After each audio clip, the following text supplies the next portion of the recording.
kita minta bikinin ini dong, sound atmosfernya dong. Itu mereka kaya dari situ, nak. Iya. Sun. Iya kan, kaya dari situ. Kalau ada kerjaan buat anak gue, kasih tau ya. Iya.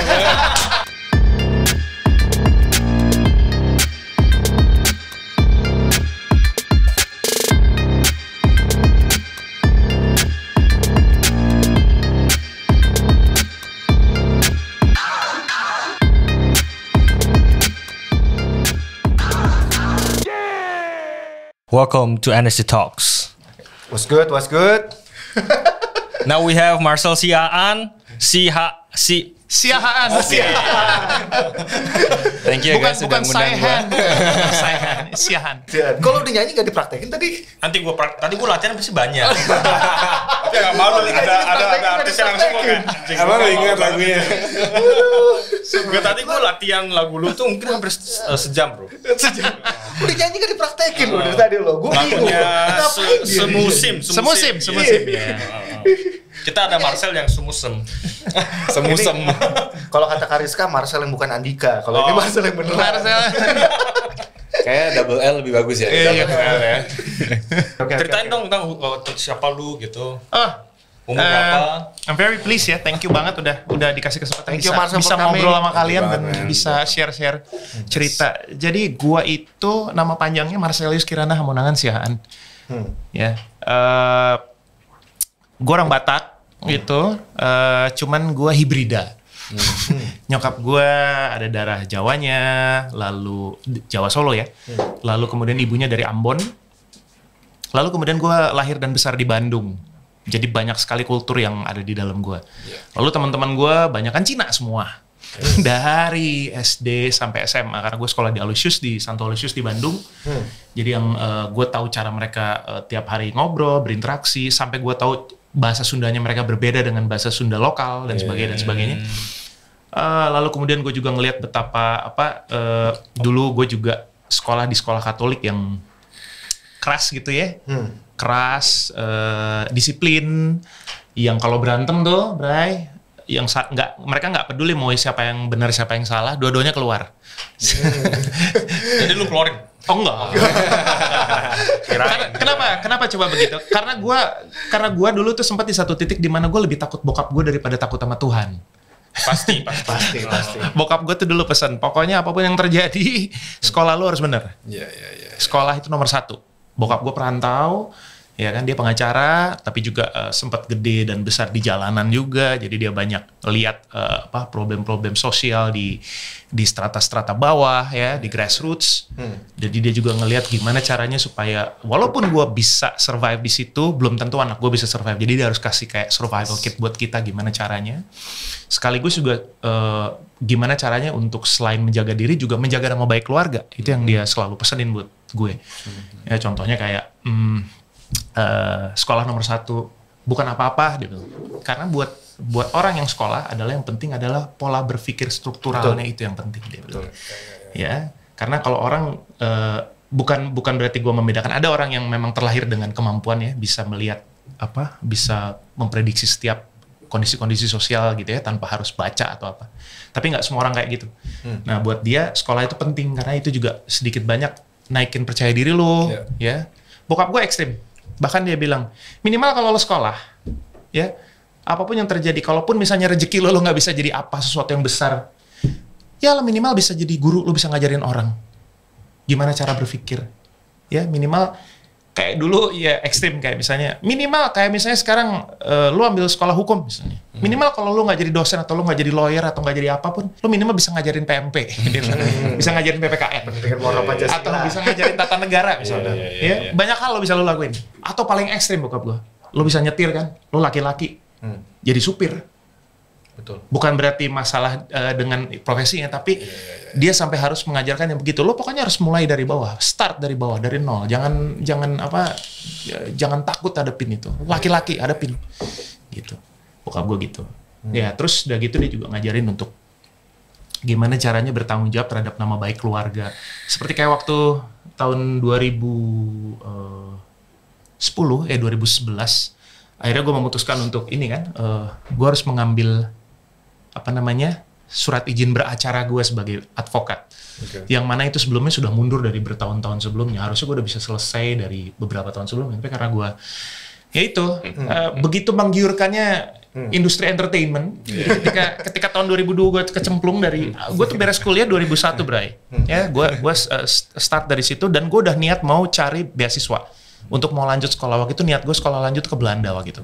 Jadi lulusnya tahun 2001. 2001. Kakak kelas sekali ya. Yes, gue lahir tahun 77. Beda 2 tahun sama gue 2003. Oh gitu. Gue lahir tahun 1977, jadi umur gue sekarang 44 mau 45. Jadi pada saat itu gue udah niat mau, ya gue cuma mau ngeband, pokoknya ngeband. Tapi gue tetap mau jadi pengacara kek atau jadi akademisi kek atau apa.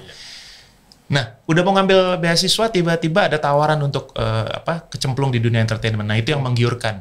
Nah, cuman bokap gue bilang, apapun itu, nama keluarga nomor 1. Nah, pas gue ambil ujian itu, dia cuma pesannya 1. Ya, pokoknya kamu tahu kan. Jadi ujian gue itu, ujian advokat gue itu yang diadakan oleh Pradi, Perhimpunan Advokat Indonesia itu adalah ujian yang disinyalir sebagai tes yang benar-benar 0 KKN. KKN itu apa sih? Korupsi, kolusi, dan nepotisme. Pokoknya gue juga nggak tahu. no cheating. Jangan so tau bro kalau Nggak bisa. Iya gue. Karena kepentingan si organisasi advokat ini memang membentuk pribadi-pribadi advokat yang bersih, yang lurus ya. Jadi nggak dimulai dengan ya ada background checknya dan segala macam. Jadi tesnya pun berat, susah dan nggak gampang untuk situ. Oh jadi kayak ada berapa tipe bar exam gitu ya? Iya, sebetulnya ada tipenya cuma satu, hanya dia memang ketat sekali, Bray. Jadi karena pertimbangannya adalah itu tadi, mereka nggak mau melahirkan sekedar praktisi yang akhirnya nanti cuman istilahnya mengganggu sistem gitu. Justru harus bagaimana caranya membuat sistem ini makin kuat gitu kan. Nah jadi bokap gue udah pesen waktu itu, dia cuma nepok dada gue dong, gini. Ya. Kau tahu kan bapakmu siapa, jadi jangan ambil tes 2 kali. Kebayang nggak lo? Gue terakhir kuliah itu 2001, ya kan? Lalu kemudian 9-10 tahun kemudian, gue baru ambil tes untuk advokat. Kebayang gue stresnya kayak apa kan? Dan gue otomatis karena gue tahu kondisinya begitu, gue harus lulus, nggak boleh ambil 2 kali, gue harus lulus sekali. Jadi gue harus double atau triple effort. Yes. Dan gue bersamaan waktu itu dengan ujiannya adik kandung gue waktu itu juga ujian yang sama, dia di Bandung, gue di Jakarta. Cuman adik gue kan lain. Dia waktu itu lagi udah niat mau ambil S2, ya, ambil master hukum, magister hukum, sambil juga dia udah praktek berapa tahun. Gue juga praktek, tapi ya praktek ya gitu Lu kan. Lu 2 bersaudara berarti?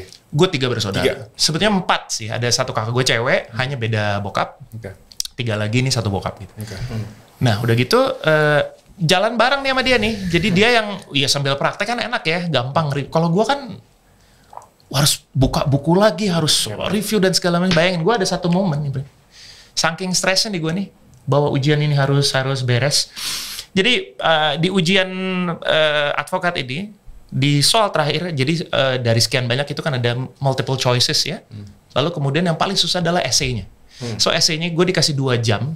Dikasih 2 jam adalah gini, kita dikasih kasus, kita lihat kasus, tapi setelah kita melihat kasus, kita tahu kasusnya seperti apa, kita bikin yang namanya surat kuasa dan surat gugatan.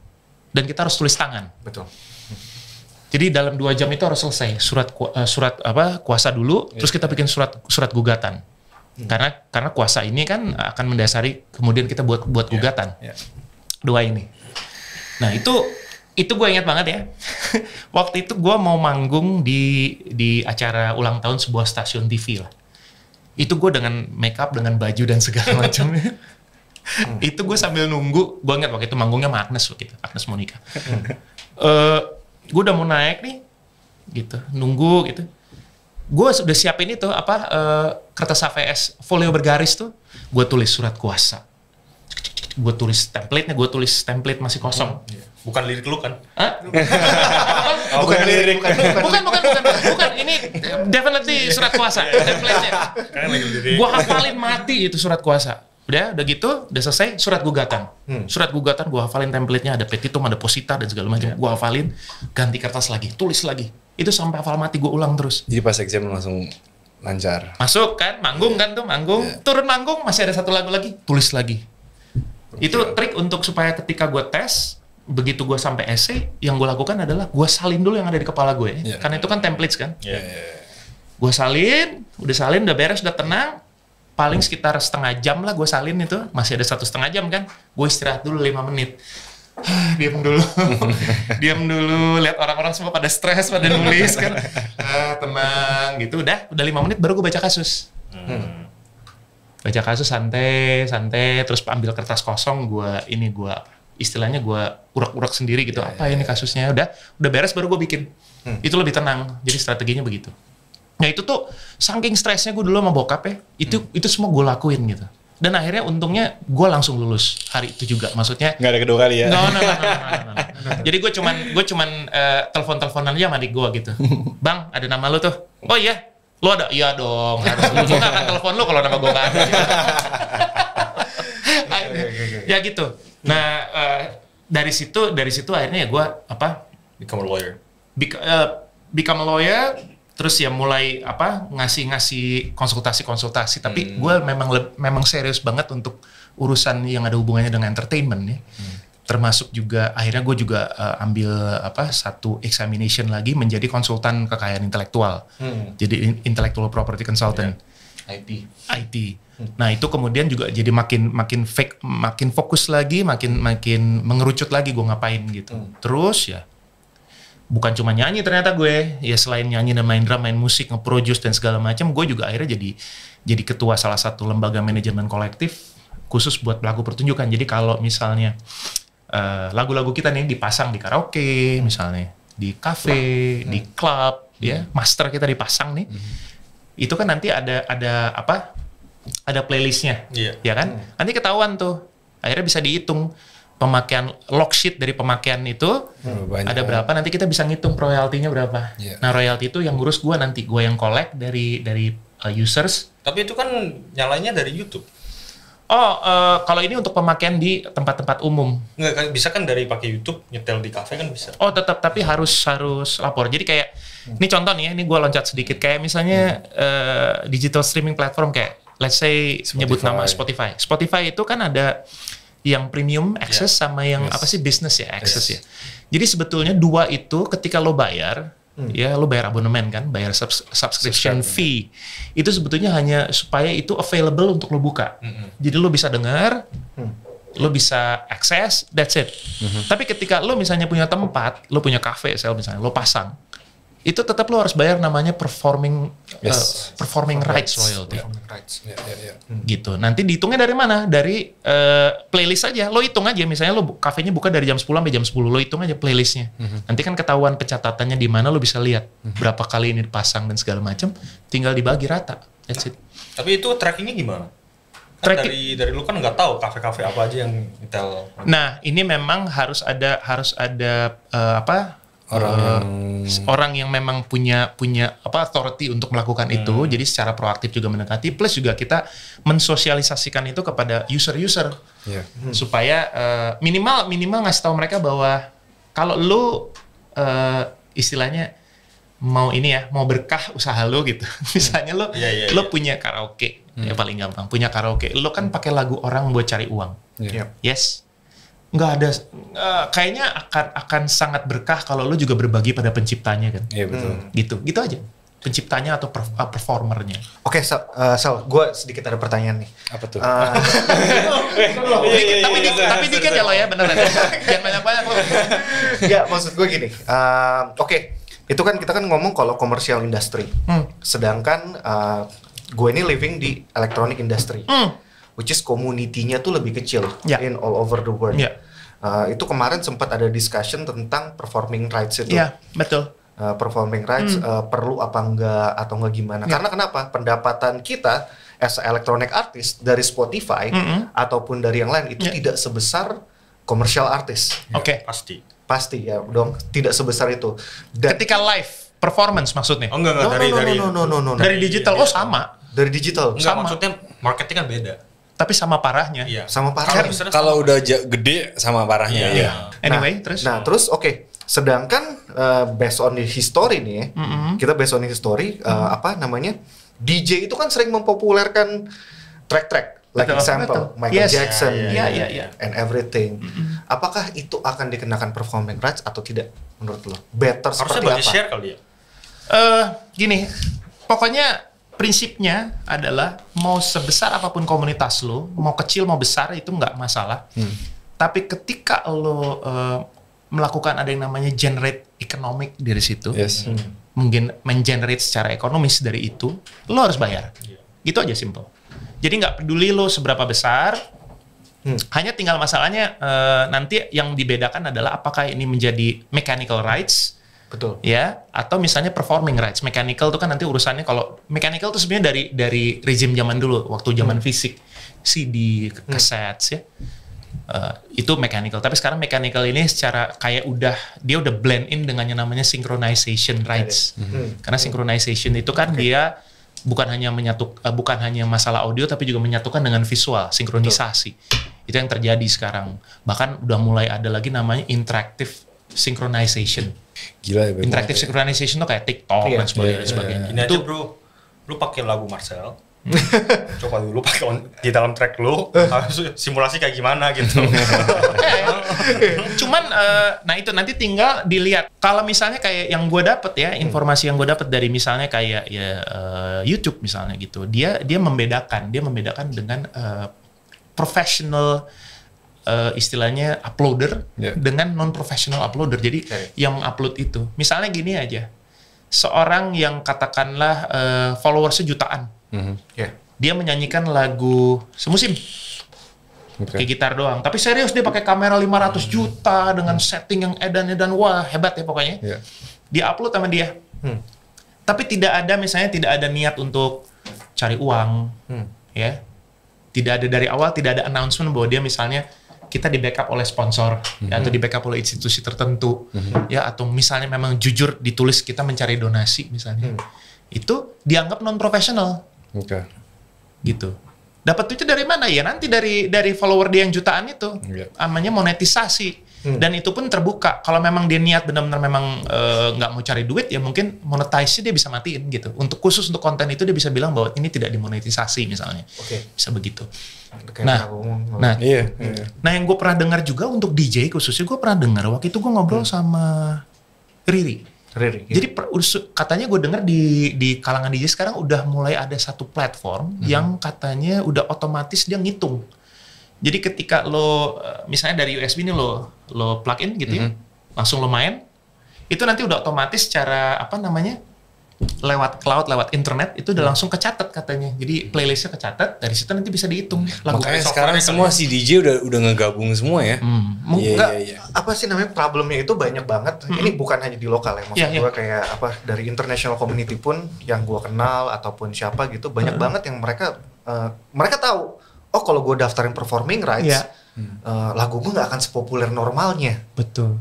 Itu yang jadi kadang-kadang dilemanya tuh. Karena orang-orang harus bayar untuk pakai track itu gitu. Enggak, ibaratnya kan kayak, maksudnya kayak gini loh. Misalnya kalau oke, gue nggak mau daftarin ke hak cipta kadang-kadang. Mereka sebagian, gue nggak, maksudnya correct me if I'm wrong, maksudnya kalau kan kalau dari hak cipta kan otomatis kan lo bisa dapat performing rights-nya ini kan. Bener gak? Dari mana? Dari hak cipta. Lo misalnya kan kita kan harus daftarin hak cipta nih. Daftarin hak cipta itu sebetulnya untuk menjaga supaya ciptaan lu itu tidak dipakai orang sembarangan. Lebih ke sana. Plus untuk pendataan. Karena sekarang kan kita nih lagi mulai bikin satu sistem yang namanya one gate policy. Digital. Jadi semua data terintegrasi, karena pada akhirnya satu data ini, jadi satu compound data setiap orang ini itu nanti kan ada hubungannya dengan gimana cara ngebagi dia secara mechanical, gimana ngebagi dia performing pun ada 3 kan. Performing sebagai cipta, performing sebagai cipta, performing rights sebagai cipta, performing rights sebagai produser, dan performing rights sebagai pelaku pertunjukan, sebagai performer. Nah kebetulan gue ada di lembaga manajemen kolektif, jadi collective management organization yang khusus untuk pelaku pertunjukan, namanya Prisindo. Nah, kalau lo ada di 3-tiganya, misalnya lo yang bikin lagu, ya, tapi lo produce juga, dan lo perform juga di situ, dan lo terdaftar di 3 LMK ini, lo akan dapat dari 3 source. Begitu satu lagu lo dipasang, lo akan dapat dari 3-tiganya. Begitu ternyata satu lagu ini lo cuman cipta doang, tapi lo tidak produce dan tidak perform, ya lo dapat dari cipta. atau tiba-tiba lu dapat dari apa, lu ada di situ, lu main misalnya, lu main synth atau main MOOC, lu ada di situ, tapi lu tidak mencipta, tidak produce, lu dapat dari performer. Perbedaan cipta dan produce apa? Cipta dan produce lain. Kalau cipta itu dia pokoknya menciptakan lirik, ya basic arrangement.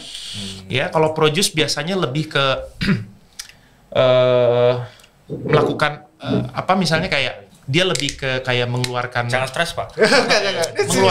mengeluarkan lebih ke post pro setelahnya. Jadi kan lagu itu kadang-kadang lagunya bagus ya, tapi dia nggak akan menjadi sebesar sekarang kalau tidak ada yang produce atau tidak ada yang perform. Lu kadang bikin lagu di speaker kayak bagus, tapi kalau kadang diputar kurang bagus gitu kan. Itu makanya konsep dari hak terkait tadinya tuh cuma cipta doang, Bray. Hak cipta, lalu kemudian ada yang namanya neighboring rights. Sekarang namanya jadi related rights. Nah, itu hak terkait namanya. Terkait itu tergantung dari si cipta yang awal ini. Nah, terkait itu adalah terkait produser, ya, dan terkait performer. Nah, dari situ munculnya. Jadi itu berangkat dari kesadaran bahwa lagu ini sebetulnya bagus, atau bahkan ada lagu yang biasa aja, tapi karena dinyanyiin oleh siapa atau diproduce oleh siapa, dia menjadi sesuatu yang kita kenal. Nah, itu pertimbangannya di situ. Tapi kalau DJ itu mungkin arah satunya lagi kali ya. Dia kan ada performer, setelah itu kan mereka mainkan lagi gitu. Iya, Let's say performer itu artis ya kan? Iya. performer, pokoknya gini, intinya kalau urusan performing rights itu master yang dipasang ya. Oke. Jadi bukan ketika lo bawakan ulang ketika live, bukan lo. Oke. Tapi ketika master dipasang, nah di situ kita bergerak nih, LMK ini CMU ini bergerak. Jadi sudah ada vokalnya semua yang udah jadi, kan mereka kan dimainin lagi. Nah kalau dimainin, yang dapat adalah penciptanya. Berarti misalnya Nangkep lagu dia dimainin nih sama DJ lain, harusnya dia bisa collect dong. Collect sebagai pencipta. Lagu di cover di cafe oleh band cover. Performernya nggak dapet, yang performa asli di masternya nggak dapet, produsernya nggak dapet, penciptanya dapet. Jadi untuk itu, actually lo harus register di lembaga itunya. Iya, tapi Silakan Pak, mulai. tapi gini, langsung. tapi juga lo harus.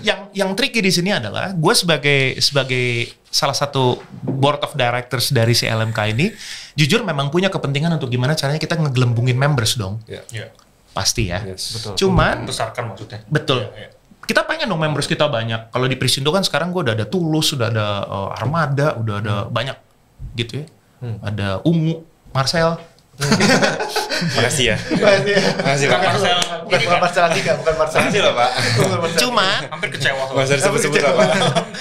Cuman ada satu sisi yang kayak mengurungkan gua untuk juga terlalu maksa orang untuk masuk, karena gini, lu masuk di gua misalnya, lu masuk di lembaga gua tapi lu tidak ada penggunaan misalnya, lagu lu tidak dipakai atau pemakaiannya kecil sekali, biasanya nanti gitu lu biasanya sudah kita kayak semacam semi daftar gitu, ya, tapi nanti kita akan kasih istilahnya kasih pemberitahuan ke lu bahwa ini udah mulai ada pemakaian signifikan nih, baru lu bisa collect. Tapi kalau sebelumnya, kalau tidak ada pemakaian signifikan ya lu cuma terdaftar aja.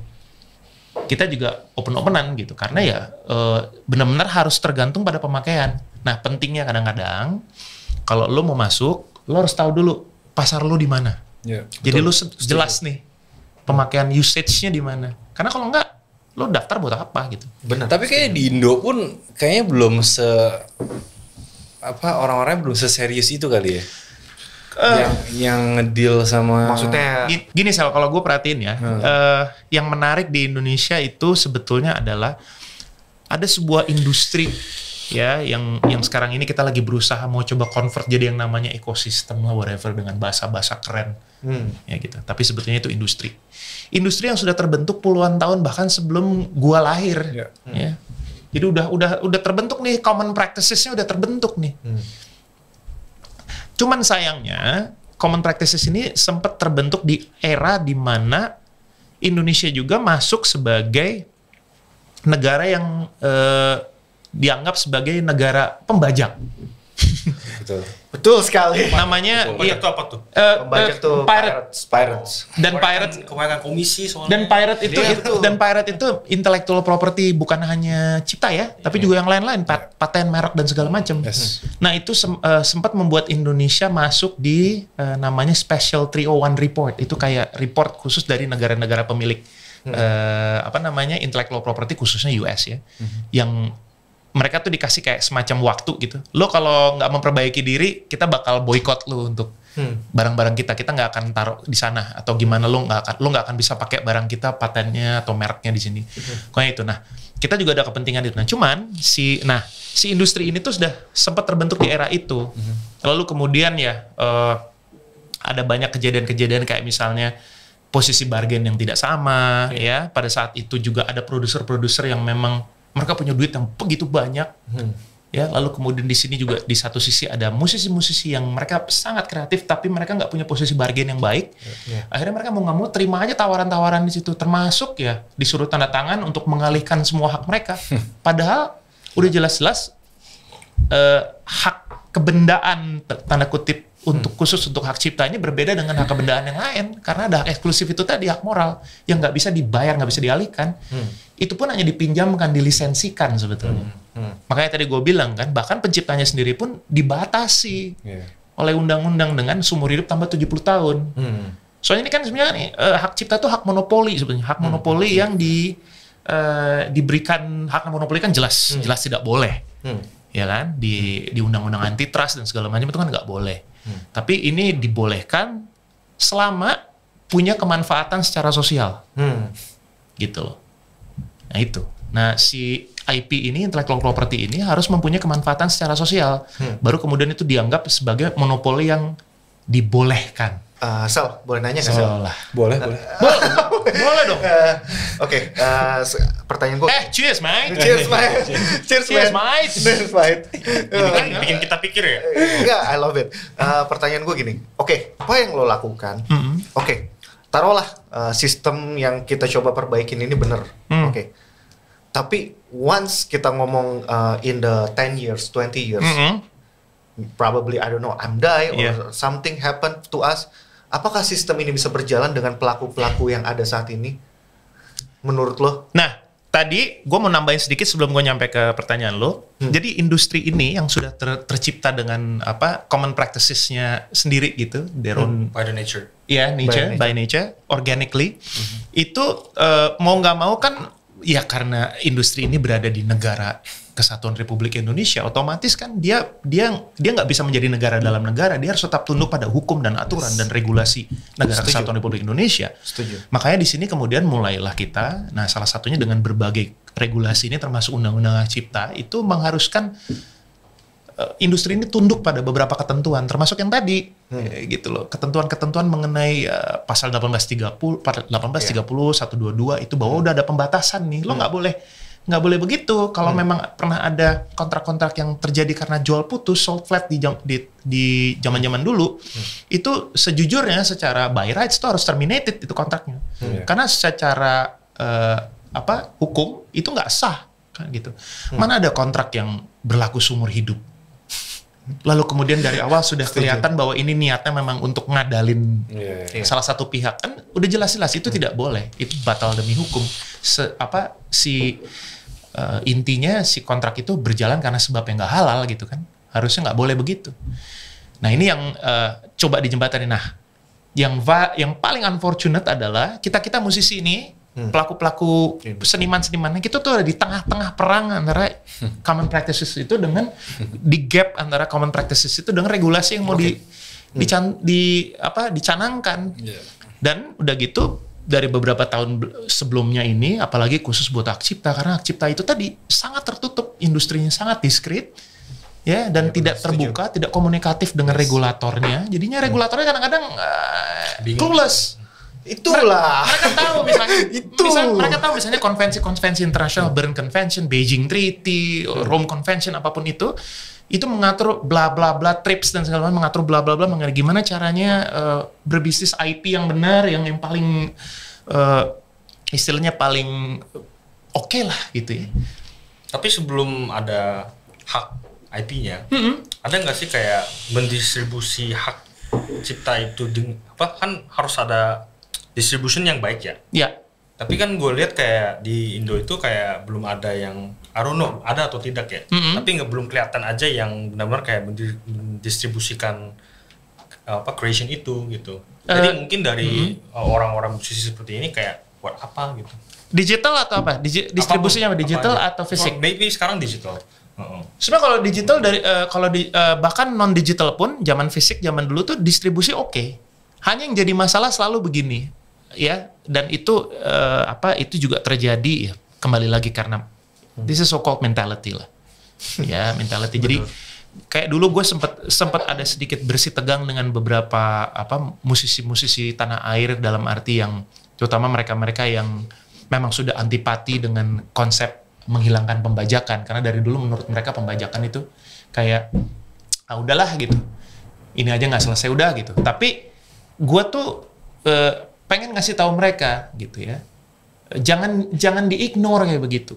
Kita tetap harus punya will untuk gimana caranya kita meminta mereka-mereka yang berwenang untuk menyelesaikan masalah pembajakan ini.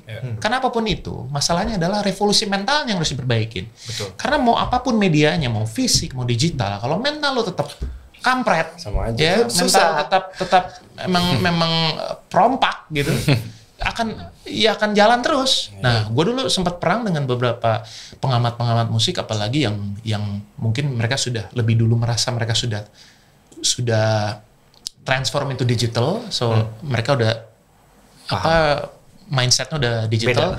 Ini Marcel kemana aja sih, kita udah digital kali, lo masih mikirin pembajakan fisik. Gue bukan masalah itunya.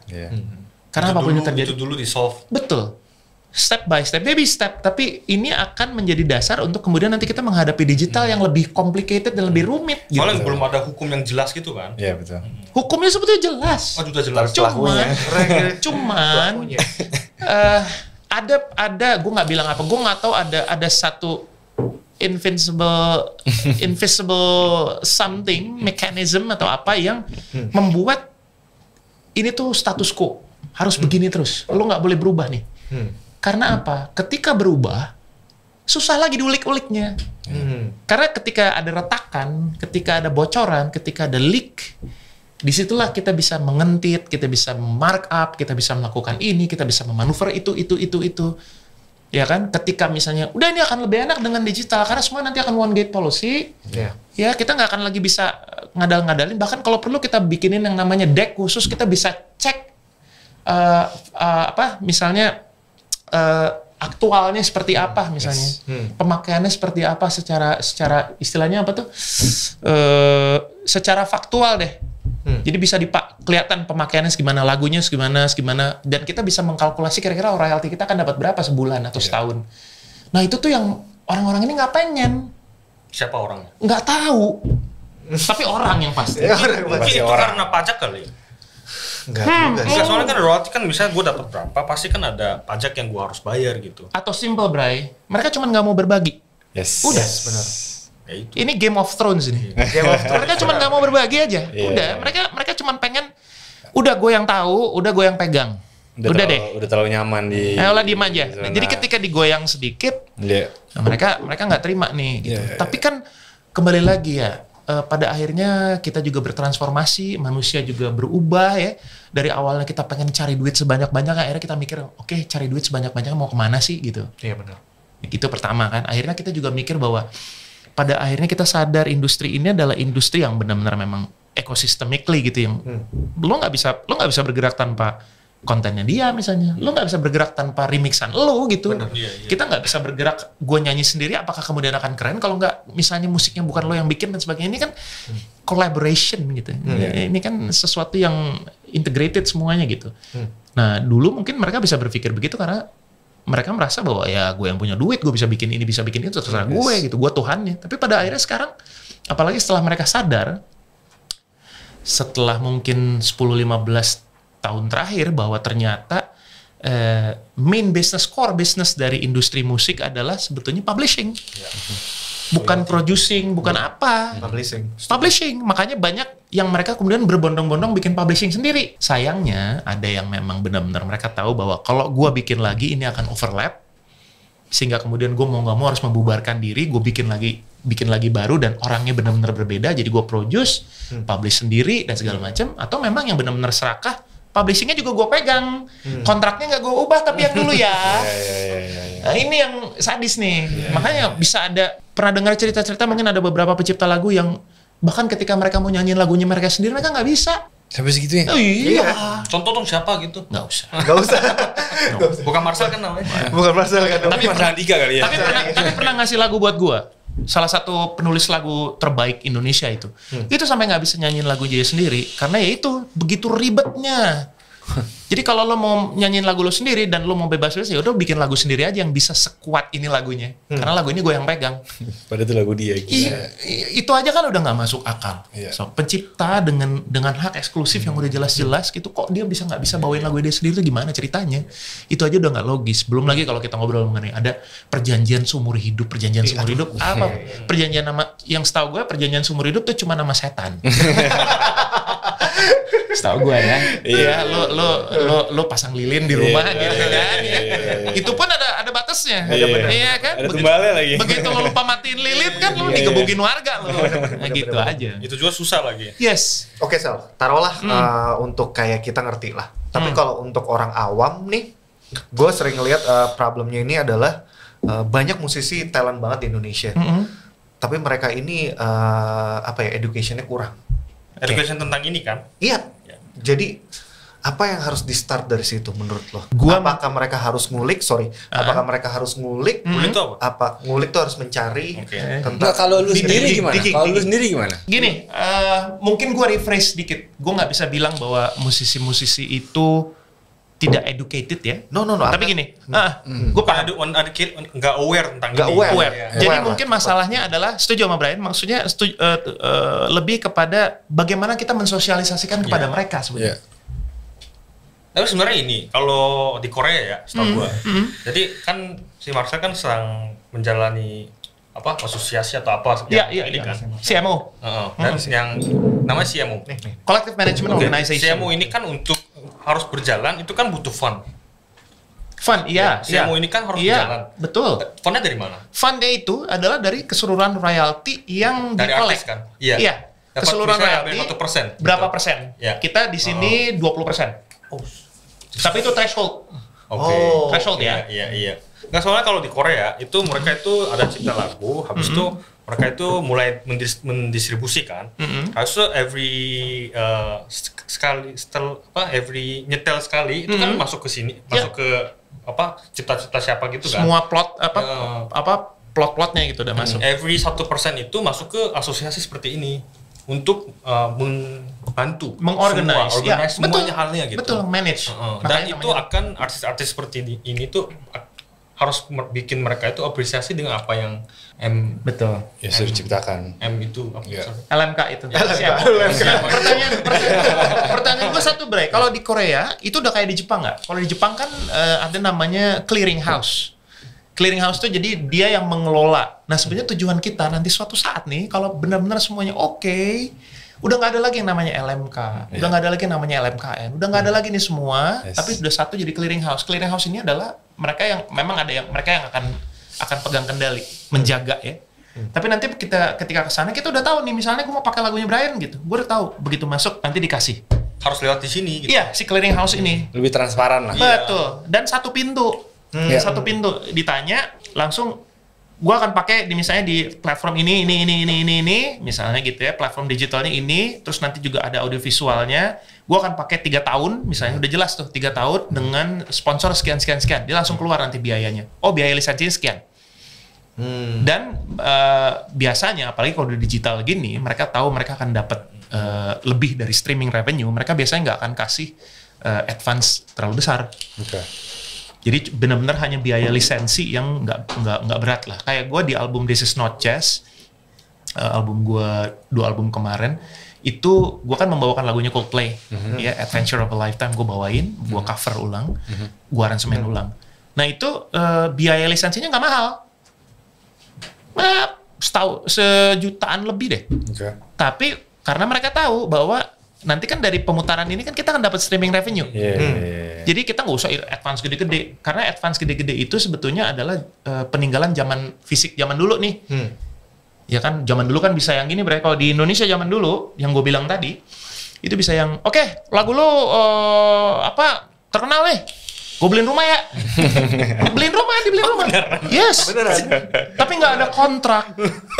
Kadang-kadang kita ngasih unjuknya juga cuma ngasih unjuk receipt. Only receipt, tanda tangannya udah nih, keluarin mobil, lo mau alat musik apa? Udah, beliin. Nah, kadang-kadang itu kan menjadi sesuatu yang tidak bisa diukur. Nggak bisa diukur, jadi intangible sekali kan. Sekarang satu rumah misalnya dianggap udah lunas. Sedangkan dia dapat advance-nya, dapat revenue dari mechanical-nya. Bisa mungkin dia bisa dapat 4-5 rumah lagi sebetulnya. Betul. Tapi dia nggak mikir. Tapi dia nggak dipikirin karena kita udah gelap duluan dengan advance. Nah itu juga perlu untuk pemahaman. Nah tapi kan dulu sudah lewat, jadi sudah agak terlambat. Nah sekarang budaya advance itu juga mulai kita kikis pelan-pelan dengan mengembalikan lagi kepercayaan stakeholders ini, karena yang tadi gue bilang yang berdiri di tengah-tengah gap antara si common practices dengan si regulator tadi, itu yang di tengah-tengah musisi performer itu memang bisa dibilang 70% udah patah arang. Mereka udah kayak berat jadi musisi. Jadi kalau dibilang sebenarnya masalahnya apa sih industri musik Indonesia atau ekosistem musik Indonesia? Trust. Distrust issue.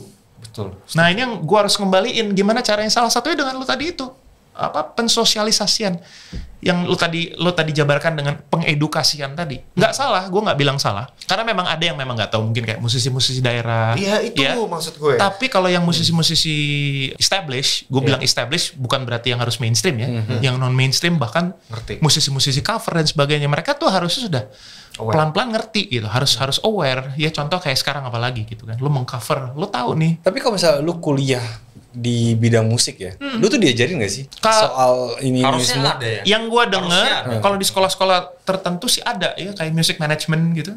Karena mereka pasti harus dapat dasarnya itu. Iya kan? Mereka cara bikin duit bagaimana sebenarnya juga ada harusnya. Sama bagaimana mereka berkendara ya di dalam industri ini, berkendara bukan sebagai musisi tapi sebagai businessman. Karena mereka nggak bisa bohong, ini kan industri, ini bisnis, entertainment business, lo harus berkendara sebagai itu juga. Nah banyak dari kita yang berkendara hanya pokoknya musisi, gue main musik. Karena banyak orang yang kuliah hanya apa, kerjanya apa ya. Iya kan? Betul. Jadi ujungnya nggak tahu basicnya. Iya, kayak anak gue yang paling besar nih kan sekarang dia udah mau masuk satu perguruan tinggi di Indonesia yang memang ada fakultas musiknya. Gue udah harus ingetin dia untuk, kamu juga harus jadi businessman ya nak, jangan cuma jadi musisi komposer doang. Karena kalau enggak, kamu gak akan pernah tahu bagaimana nanti kamu mengenerate karya kamu gak akan pernah tau gimana caranya bahwa musisi seperti kamu ini bukan cuma nyentrik, tapi juga bisa jadi kaya gitu. Setuju. Nyentrik mau sampai kapan sih nyentrik? Betul, setuju ya kan? banget. Bahkan gue bilang dengan terang-terangan, kamu jangan jadi performer kaya ya. Sayang, bikin yang lebih. Performer itu nantilah iseng-iseng berhadiah, kerjaan kedua, kerjaan ketiga deh. Itu nanti source of income kamu yang nomor 2, nomor 3. Tapi firstly kamu harus tahu, kamu harus menjadi apa. Kayak misalnya gue bilang anak gue, kamu jadi sound designer, kamu jadi sound engineer. Jadi jangan cuma kuliah ini doang, kamu jadi sound engineer. Karena apa? Banyak kayak sound designer atau music composer di luar sana yang mereka tuh dapat duitnya bisa kaya gara-gara apa? Mereka jadi sound designernya misalnya label-label kayak Louis Vuitton gitu, Chanel. Mereka langsung direct ke sana. Mereka buka butik di mana? Kita minta bikinin ini dong, sound atmosfernya dong. Itu mereka kaya dari situ nak. Sun. Iya kan, kaya dari situ. Kalau ada kerjaan buat anak gue kasih tau ya. Boleh. Siapa? Iya. Setelah itu udah kok. Iya. Performing boleh. Silahkan. Kayak anak gue yang ini dia performer. Tapi gue harus kasih tahu dia nanti, lo nggak cuman jago main musik dan modal ganteng doang ya. Nggak gitu. Lo harus ada set. Lo harus berpikir yang proaktif, yang visioner gitu. Jangan cuman buat setahun 2 tahun ke depan, ngapain? Kayak gitu. Lo harus lebih. Nah, hal-hal yang kayak gitu. Jadi memang pensosialisasian ini juga selalu jadi PR kami sebetulnya loh. banget. Tapi mungkin lebih PR-nya lebih bukan ke artis, kayaknya lebih semua ke stakeholders. Iya, stakeholders. Apa ya? Salah satunya sih kalau gue bilang sih kayak misalnya kayak pemilik bar, pemilik kafe, users itu yang justru gue bilang apa ya? Itu kan yang tanpa kita sadar kan yang mereka yang berkembang. Cuman kadang-kadang kesadaran mereka ke situ itu tuh mereka selalu bilang, wah revenue kita nggak cukup untuk bayar ini. Dan sebetulnya itu kadang-kadang this the reality.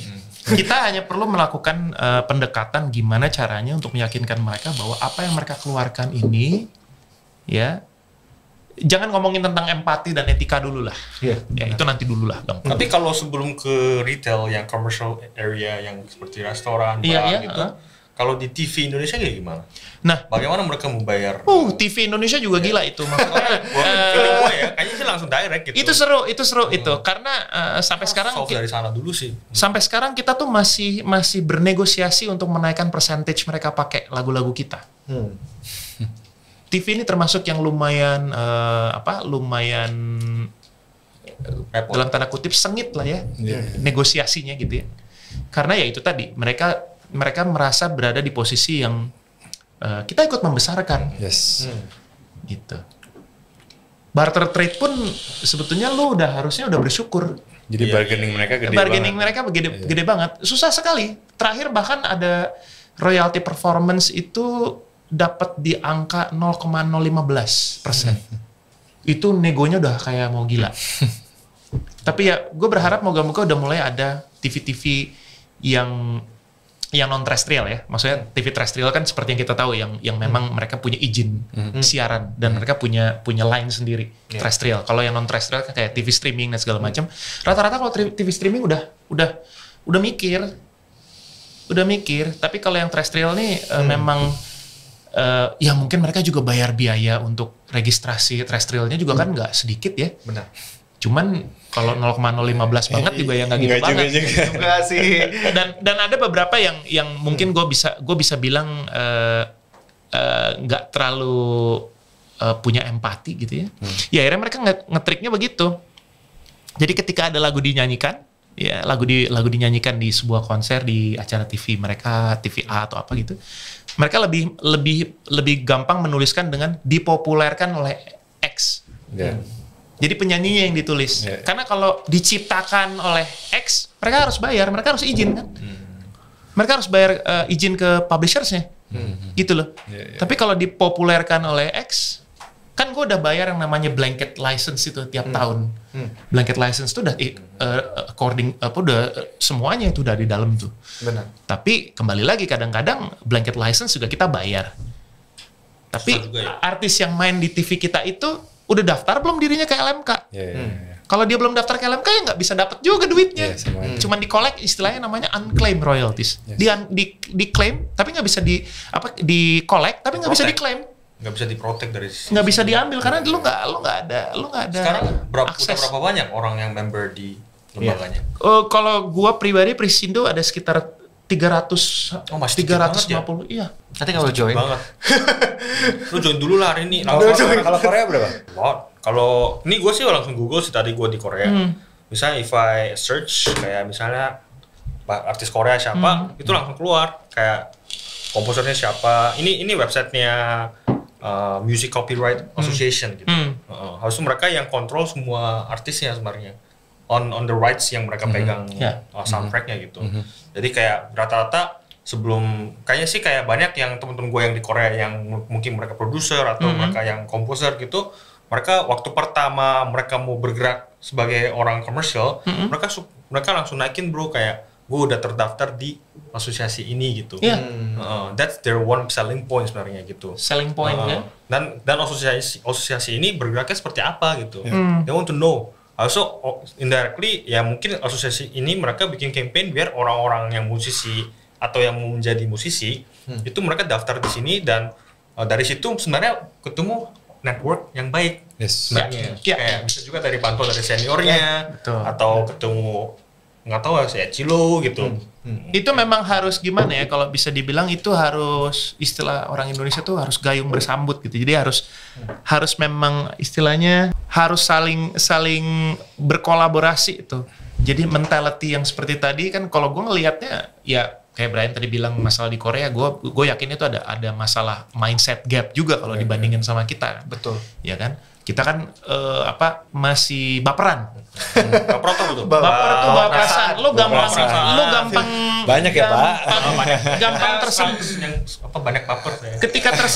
Ketika lo tersentuh, lo lebih memilih untuk tidak percaya sampai mati ketimbang lo nyari solusinya gitu. Betul. Iya. Sedangkan mau sampai kapan sih gitu? Tapi sebenarnya very interesting sih, gue masuk ke website, gue bisa melihat aktanya gitu, akta lembaganya. Harusnya mereka itu bikin tahun 1964 udah terbentuk. Harusnya mereka ganti akta itu udah berapa mungkin 20 kali ada kali ya gitu, dari tahun 67 sampai tahun lalu. Cuma satu hal yang ini mungkin komplimen ya buat masyarakat, terutama industri musik Korea kalau gue bilang. Ya mereka mungkin secara nation ya, secara bangsa negara gitu, mereka sudah sadar bahwa intellectual property ya, entertainment industrinya mereka, intellectual property itu memang sudah menjadi, bisa dibilang salah satu main source of income-nya pendapatan secara nasional gitu, PDB-nya mereka gitu ya. Pendapatan nasional mereka. Jadi kayak ketika kesadaran itu ada, otomatis semuanya bergerak bareng. Ya gitu. karena music scene in Korea it's salah satu negara cara bikin duit sih sebenarnya. Iya. They import. Kalau di sini lebih yang individu. Itu yang kadang-kadang kita lupa bersyukur sebagai elemen. Setuju gue. Kita cuma teriak-teriak aja. Teriak lagi sok-sok bisa mengubah negara, mengubah konstelasi dengan jempol gitu. Come on, dude gitu. Keyboard warrior.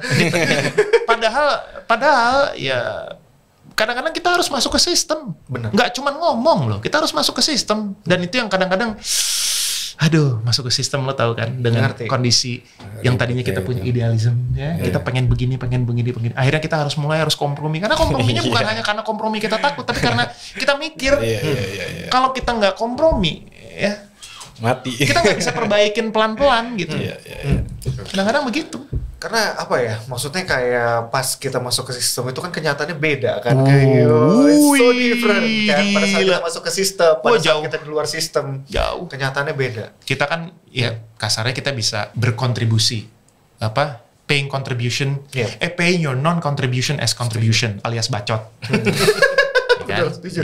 Bener setuju. Tahu bacot gak? Bacot tuh. Tahu. Ngomong doang. Bacot tahu ya. Coba bahasa Koreanya apa kalau bacot? Bacot apa? Lu banyak ngomong lu. Bacot. Gitu. Enggak. Bener. Makanya. Cheers, Mike. Tunggu, tuangin dulu. Tunggu. Semakin gawat ini. Ini gawat topiknya ya. Seru nih. Kita kayak mau bikin apa ya? Mau bikin negara lagi ya dia. Gue itu makanya gue nggak tahu ya kenapa ya. Maksudnya kayak gue banyak ngelihat perwakilan kayak kemarin gue mau coblos untuk DPR gitu ya. Gue banyak lihat rekam jejaknya. Kan komisi itu macam-macam kan. Ya. Ada komisi 1, komisi 2, Tugas-tugasnya tugas-tugasnya masing-masing. Itu banyak yang nggak mewakili komisinya. Maksud gue banyak yang nggak dari kebidangannya gue lihat. Kayak contoh buat untuk musik gue nggak ngelihat itu mereka yang paham musik ada di situ. Ngerti gak sih lo kayak apa ya? Aduh. Tapi itu kan mungkin nggak bisa lihat seperti itu juga ya. Pasti di dalam kan ada reason yang kenapa mereka bisa diwakili gitu. Nah, reason itu benar. Tapi harus tahu gitu. Benar, tinggal ya kita lihat reason ini apa nih. Ya, reasonnya hanya sekedar mempertahankan penguasaan atas sesuatu. Ya, atau benar-benar lo pengen melakukan perubahan atas sesuatu. Reason itu. Nah, ini yang kadang-kadang ya gue nggak bisa bilang salah atau benar kadang-kadang gitu ya. Tapi memang ya inilah yang terjadi. Kadang-kadang seseorang dipakai hanya memang supaya dia digunakan hanya sebagai vote gatherer saja gitu. Iya, betul. Untuk nge-gather voters ya. Tapi begitu masuk di dalam ya dia cuman jadi istilahnya jadi kambing conge aja gitu. Jadi cuma bukannya aja gitu. Ya, jujur. Dan kalau gue pribadi, kalau gue sampai masuk ke dalam pusaran itu misalnya, dan gue dipilih hanya karena orang tahu gue siapa misalnya gitu, gue akan sangat merasa terhina. Betul. Berarti dia nggak lihat otak gua. Iya. Dia nggak perlu idealisme gua, dia cuma Kalau di perlu Korea itu kita bilangnya sakit hati gua. apa? Bos. Baper di situ ya? Enggak. Bos celana. Bos celana. Jadi dalam celana itu sebenarnya ada orang realnya gitu. Oh iya. Heeh. Iya. Kalau ini apa? Kita cuman puppet kan, ada Iya, master of puppet, puppets iya, ya. ada puppetnya gitu. Iya betul. Metallica. Master of puppets. Kita benar-benar kayak digerakin. Tapi anyway, gini, memang nggak akan lepas dari kayak begitu-begitu ya. Tapi minimal yang jadi tugas berat kita adalah itu tadi. Ketika kita misalnya masuk ke dalam sistem, kita tahu harus berbuat apa, itu dulu yang penting. Karena ya banyak yang masuk pembekalan kan, biasanya kalau mau masuk kayak gitu ada pembekalan nih, seminggu 2 minggu, tapi seminggu 2 minggu pembekalan apa sih? Ya apalagi kalau yang memang benar-benar tidak ada rekam jejak politiknya gitu ya. Memang agak berat, tapi ya mau nggak mau harus dilewatin. Beda kalau di negara-negara lain yang memang sistem apa namanya politiknya udah lebih sistem partai politiknya, pemetaan politiknya udah lebih bagus dari kita gitu. Lain memang. Cuman ya gimana ya? Berat ya. Intinya gini, masalah kita dari dulu adalah memang bermasalah dengan yang namanya middleman, middle person ini. Bahkan gue kemarin juga sempat baru akhirnya ada terbuka satu sejarah. Jadi kisah pembangunan jalan Anyar Panarukan, Dandels. Jadi Dandels itu ternyata dia itu sudah ada budget sebetulnya. Jadi untuk pekerja-pekerja yang membangun jalan, itu sebenarnya ada uang untuk membayar mereka SN upah. Tapi upah itu tidak pernah sampai. Karena middleman ini, demang-demang, debu bati-bati, itu yang gua dengar. Jadi paham ya, Bapak? akhirnya Saya tahu Bapak paham. Akhirnya yang muncul ke permukaan adalah kerja rodi, kerja paksa. Betul. Padahal enggak. Ada duitnya. Cuman gak pernah nyampe ke mereka. Nah, itu kan sampai sekarang begitu terjadi kan, middle person, middleman.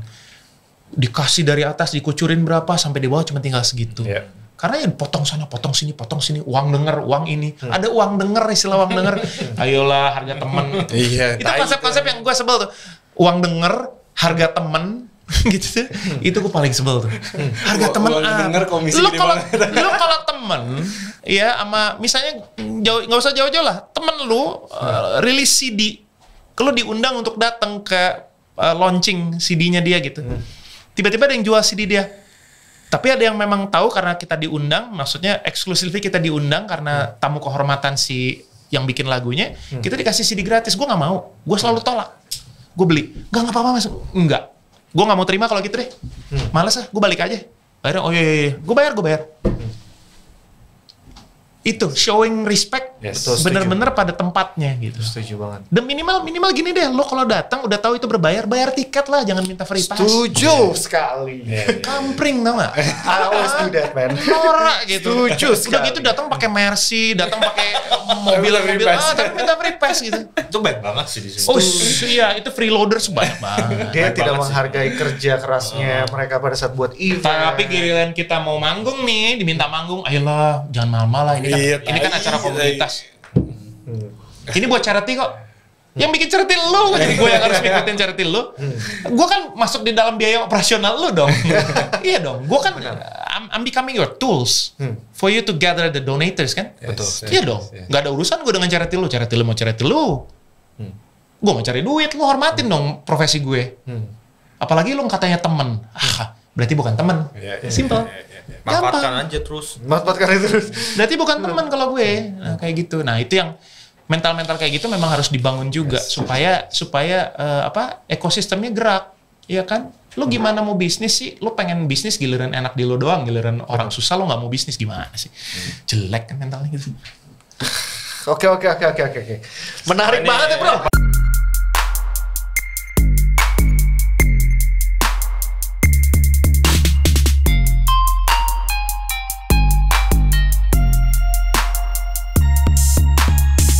Oke, terima kasih kembali lagi ke NSC Talks. We have Marcel Sian and we have Marcel and Achilo. Kita udah obrol banyak nih tentang lost stuff lah, apalah. Berat banget, man. Berat banget. But I love it. Ya, But I love semoga it. our Marcel, viewers semua musisi-musisi Indonesia ngerti lah dan harus feel merasa yang apa yang dibantu dari apa yang Marcel Siahaan lakukan itu tolong di follow dan bisa pelajari bagaimana cara bikin musiknya dan lain-lain. Nah, kita kan udah obrol banyak nih. Kita kayaknya ada butuh waktu untuk mendengarkan suaranya Marcel Siahaan.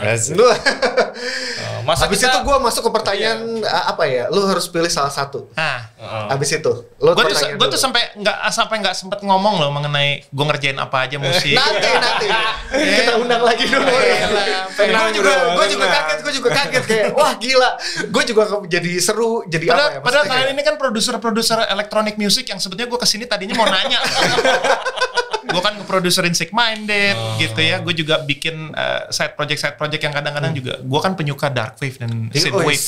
Synthwave ya di 80-an. Gue juga penyuka deep house gitu. Jadi kadang-kadang gue pengen ngobrol sama kalian sebetulnya. Malah jadi lain-lain. Jadi seru banget. Dulu Pak Marcel ini gitaris ya dulu ya? Gue drummer. Enggak, sebelum drummer. Nah, gue drummer. Sempat gitar dulu. Gue nggak bisa instrumen lain selain gitar, Cel. Selain drum. Iya, selain drum ya. Tapi pernah belajar gitar nggak bisa langsung drum. Gitar itu gara-garanya gini, abang gue kan main gitar, ya. So pada saat itu bokap gue tuh hanya memberikan opportunity yang sangat sempit karena dia menurut dia main musik udahlah gitu.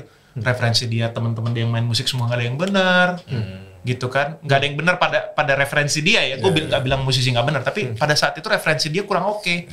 Jadinya, udahlah sekolah aja gitu. Jadi ketika abang gue memilih gitar, gue nggak mau gitar juga kan. Bokap gue harus beli gitar lagi gitu kan.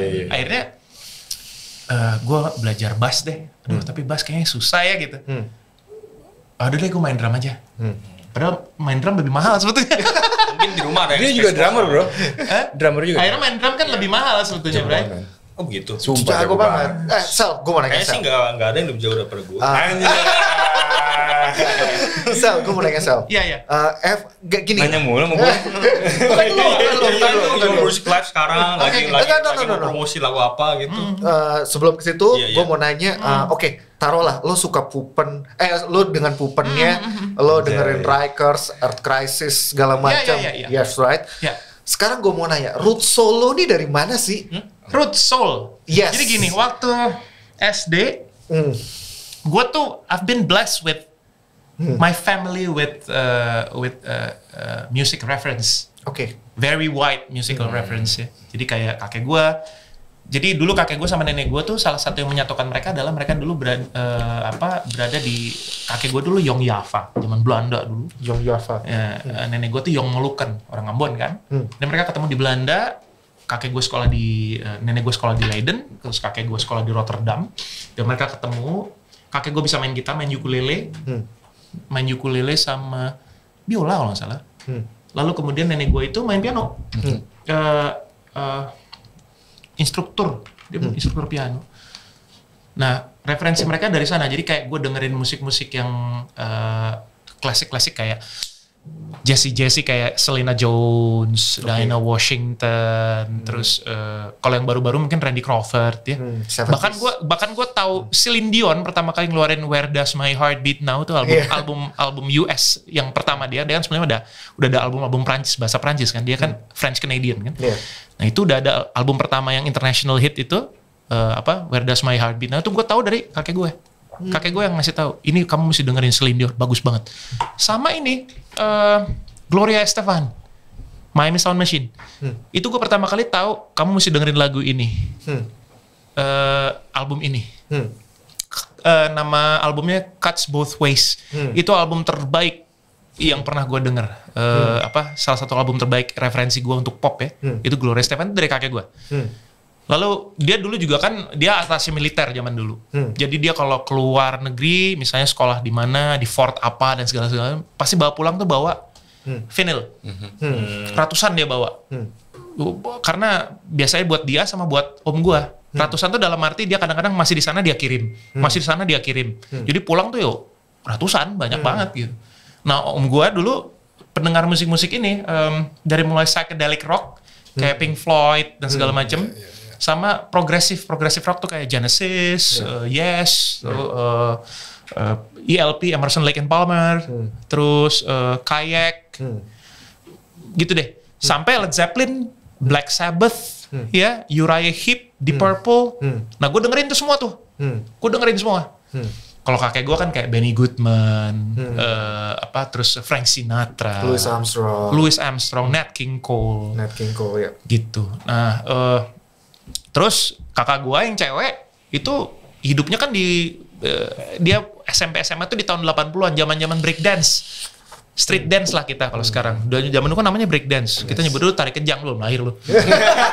Anjir. Tarik kejang ya, ingat ya, tarik kejang. Wah, tarik kejang dilarang gitu kan. Tarik kejang dilarang. Tarik kejang.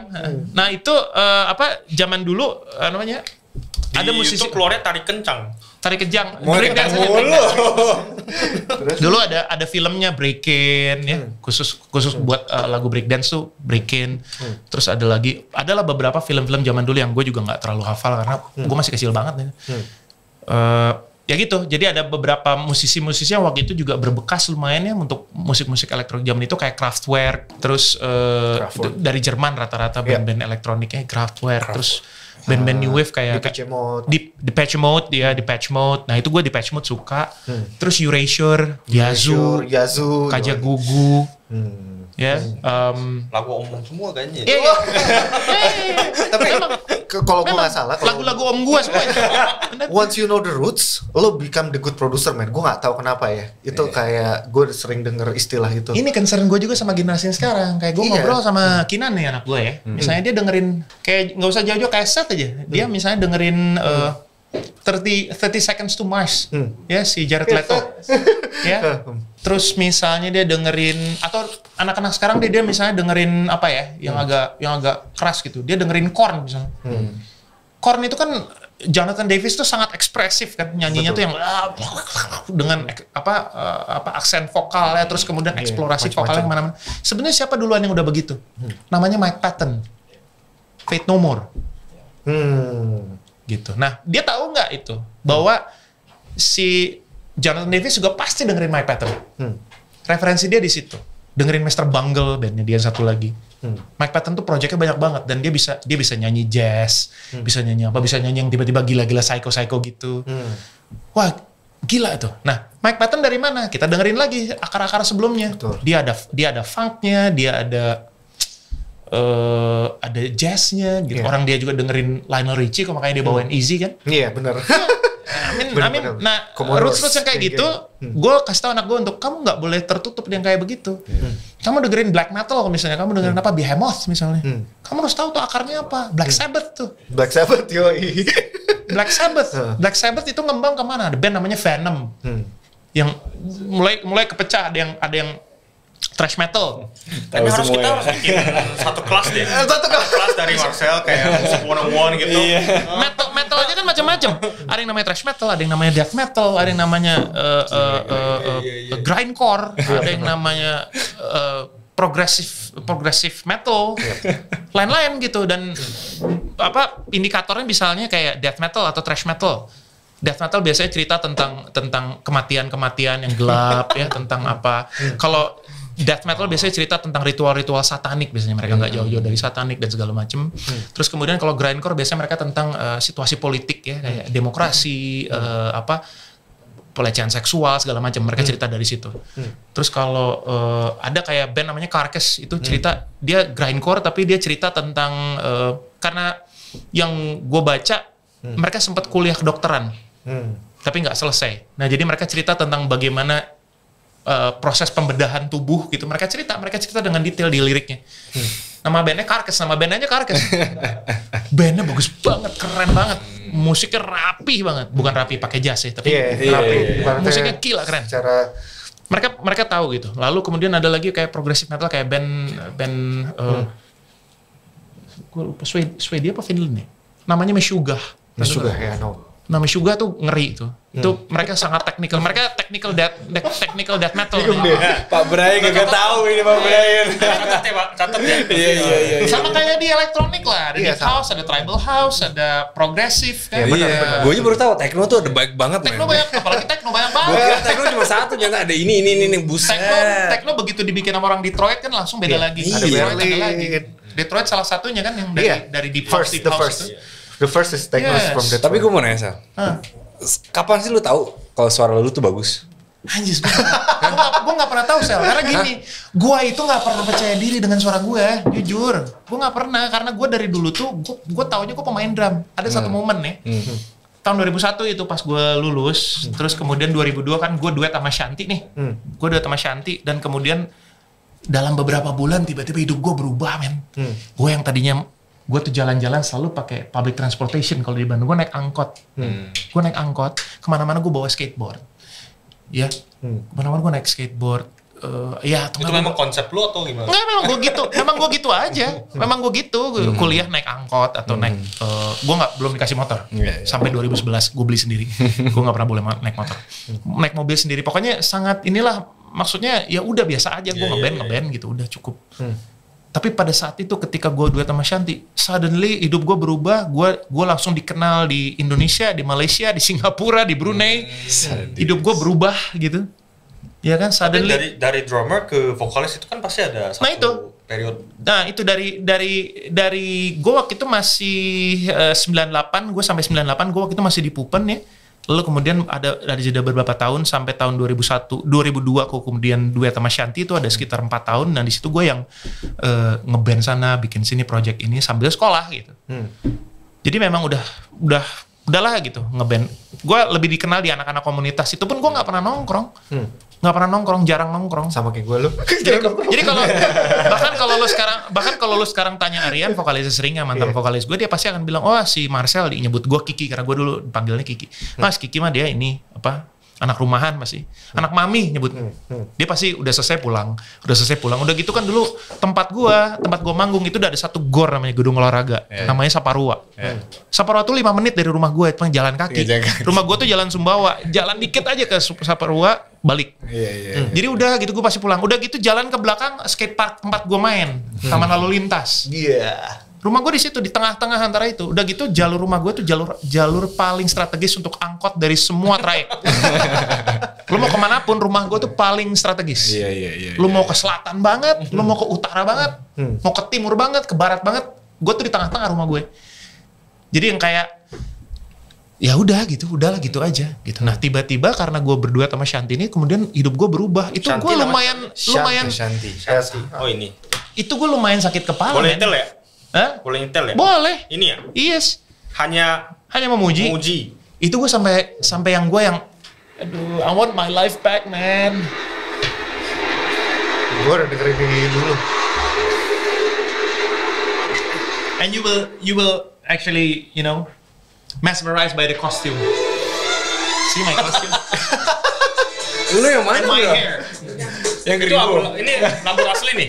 Gue asli dong.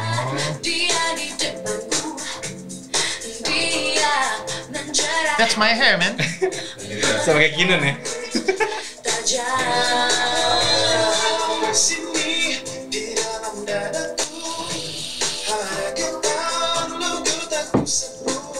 Ini 2002. Ini syutingnya di Indonesia? Kira 20 tahun yang lalu ini. Iya. Sangatnya. Golden Music Indonesia, men. Ayo gue tau gini. Oke, bayang nggak lo? Gara-gara ini gue langsung ya gitu berubah hidup gue. Sangat.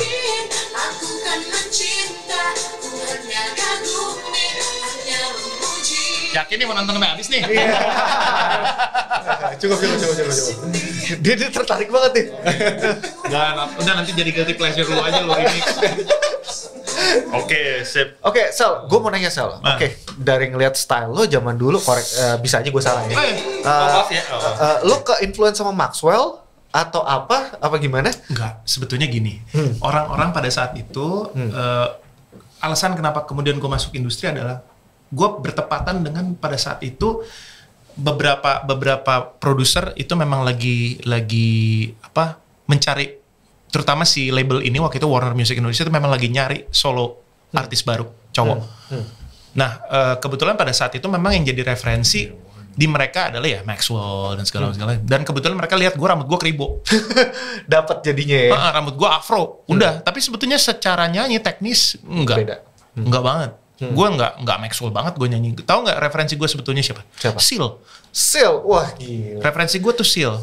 Gue suka banget. gitu ya dengan caranya. Dan gue memang secara R&B gue dengerin Boyz II Men, gue nyanyiin Boyz II Men. Dulu gue ada acapella grup juga waktu SMA. Gue dengerin Boyz II Men, gue dengerin banyak lah band boy band African American ya. Yeah.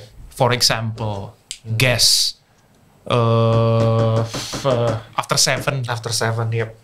Iya, sekarang lagi banyak banget dibawain di Senopati kan. After Seven. Till you do me right. Gitu. Yoi.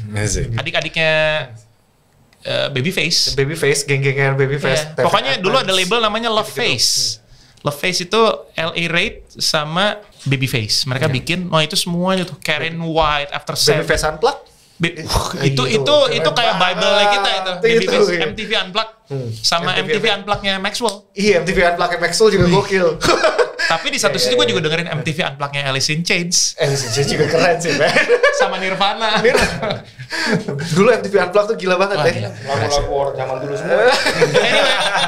Anyway, gitu. Jadi gue dengerin itu. Hanya sebenarnya referensi gue ya lebih ke situ. Karena entah kenapa gue suka R&B tuh lebih ke yang lebih Eropa. Ya. Jadi gue dengerin Sade. Oh, Sade bacanya. Sade. Terus Simply Red. Oke. Something's got me started. Iya, gue suka banget sih Blur. Atau yang lebih agak sedikit goyang ya Jamiroquai. Tapi dia kan lebih ke apa ya? Acid. Bukan acid sebetulnya. Acid itu nama label. Salah Jazz, no, it's soul band aja. Tapi kalau ketemu Incognito, lo bilang mereka acid jazz, mereka marah. Serius lo? Oh, iya, mereka nggak suka. Pernah waktu itu. Jadi kalian ini acid jazz? No. Acid jazz is a name of label. Dulu acid jazz nama label. Tapi gue pernah nonton interviewnya JK. Dia pernah ngomong apa sih namanya? Gue itu denger ya dia call it acid. Dia bilang gue denger Frankie Knuckles mainin di Chicago, dia dengerin house music, and then dia coba implement itu ke band. Maksudnya kayak gitu istilahnya. Iya, cuman betul. They call it, makanya dia bilang ya probably orang bisa bilang gue acid jazz atau apa atau segala macam. Cuman mungkin kayak ya itu mungkin problemnya ya gara-gara bisa dibilang mungkin gara-gara MTV juga, karena Benar. istilah grunge pun dulu setahu gue juga keluarnya di era MTV. Sebenarnya kalau ditanya Soundgarden gitu loh. Iya. Atau Alice in Chains. Lo sebenarnya grunge atau bukan sih? Gitu. Bener. Enggak, gue rock ya gitu. Rock. Gue band rock and roll aja. Soundgarden ya band rock and roll. Mereka kan menggabungkan Led Zeppelin sama Black Sabbath. Gelap-gelapnya Black Sabbath, tapi ada psychedelicnya juga gitu. Alice in Chains segitu gelap, segitu darknya gitu kan, misalnya gitu.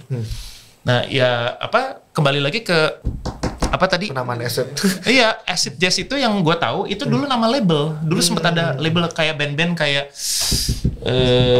dulu kayak Brand New Heavies. Oh iya. Pernah dengar? Iya tahu. Incognito. You are the universe ya kan? You are the universe. Iya. Itu terus Jamiroquai sih nggak masuk di acid jazz, tapi kayak aduh apalagi sih pokoknya dulu gambarnya Tapi kan tuh tombol. Jamiroquai pernah di interview sama band acid bukan band acid band acid jazz zaman itu tuh siapa aja? Incognito tuh Bukan Incognito. kayak si Bluey itu yang gue Brand New dengar. Heavies deh kalau nggak salah. Pernah di interview deh kalau nggak salah. Gue JK. bukan acid, gue band soul gitu. Oke. Tapi mungkin masing-masing orang ya. Pada saat itu mungkin jadi kayak tren aja lah. Kayak grunge juga gitu kan. Itu kan gara-gara si vokalisnya Matt Honey. Tahu band Matt Honey? Iya tahu. Itu juga diwawancara begitu. Jadi wawancaranya, musik lo apa sih? It's like a dirt. grunge. Jadilah grunge gitu. Musik gue kotor sebenarnya. Ya itu tadi kayak Nirvana, lu tanya musiknya apa? Kalau orang kan nyebutnya cepet grunge. Iya. Kalau gue nggak, itu punk rock. Punk rock setuju. Punk rock aja. Dia tuh penggemar berat John Lennon kan? Iya, setuju. Si siapa? Kurt Cobain. Ya itu John Lennon dibikin ini aja, dibikin depresi aja. Makanya film Batman bisa kayak gitu. Iya, Something in the Way. Something in the Way itu, ini gue cerita nih. Something in the Way, gue pertama kali denger album Nevermind. Orang kan semua dengerin Come As You Are. Come As You Are. Gitu. Nah dengerin Smell itu Like Teen atau Spirit. Smell Like Teen Spirit, karena dulu nggak tau lu udah lahir. Lu lahir tahun berapa? 92 Pak. Oh lu baru 2 tahun ya. Pokoknya itu Udah ada. itu 94 itu zaman dulu RCTI itu sering banget muterin klipnya Smells Like Teen Spirit. Itu lagu band gua pertama, bro. Iya. Cuman iya.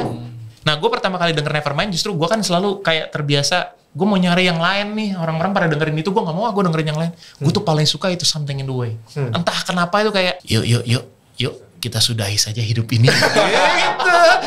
udah nggak ada gunanya lo hidup, mati aja yuk gitu. Itu kan kayak depresi banget itu lah. Tapi gila sih, maksudnya nirvana ya pada saat itu. Nah itu jadi kayak kembali lagi ya itu referensinya, kita harus tahu kan John Lennon kayak gitu-gitu. Sekarang lagu lu deh, lagu lu. Nyanyi dulu Sel. Lagu lu. Jangan lagu orang lain. Lo mau nyanyi, gue nyanyi lagu apa? Yang mana nih? Serah. Yang sekarang lagi pengen ada lagu baru mungkin, atau lagu dulu yang paling favorite tapi nggak hits gitu mungkin ada. Aduh, apa ya? Semuanya hits. Semuanya hits, bro. Gini dong, men. Yang belum rilis. Gue nggak bilang semua. Nggak gini. Gue I can humbly say that bukan hits semua, tapi hitsnya banyak. Tetap aja. Tapi kalau favorit gue personal, album kedua dia, gue pernah ngomong sama dia, album kedua lo tuh paling the best. Personal ya. Ya, sebab karena lo musisi. Personal ya. Kalau musisi ya. Tapi kalau pendengar biasa, nggak bilang biasa gini. Maksudnya pendengar yang bukan musisi, non musisi itu nggak terlalu suka. Menurut mereka ini kayak lo mau nunjukin sesuatu banget gitu. Nggak apa ya, feel-nya tuh kayak gue dulu apa ya, gue pakai pacaran itu album. Judulnya apa judulnya? Macam-macam. Yang band version tuh apa, Sal?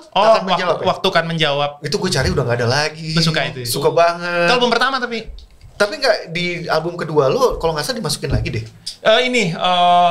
Repackage. Iya, repackage. Yang video klipnya bilang keren itu ya? Gila banget, man. Ini. Iya. Tapi ini bukan band version ini. Yang band version, band version yang gue suka. Ada band versionnya. Wah, itu gila banget, bro. Waduh. Kayaknya nama gue harus tambahin 1 L lagi.